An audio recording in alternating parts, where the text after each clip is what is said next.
नमस्कार।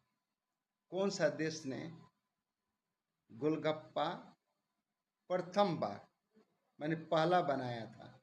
वो कौन सा देश था?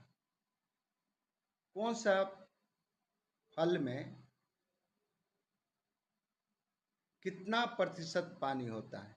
अब आम में कितना प्रतिशत पानी होता है? 45%। खीरा में कितना प्रतिशत पानी होता है? 90%। तरबूज में कितना प्रतिशत पानी होता है? 95%। ककड़ी में कितना प्रतिशत पानी होता है? 80%।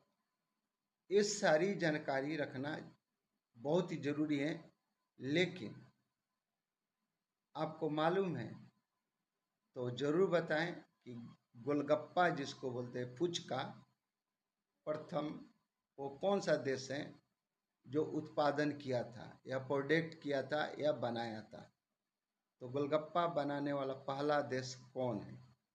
वो भारत देश है। याद रखें, शेयर करें। नमस्कार।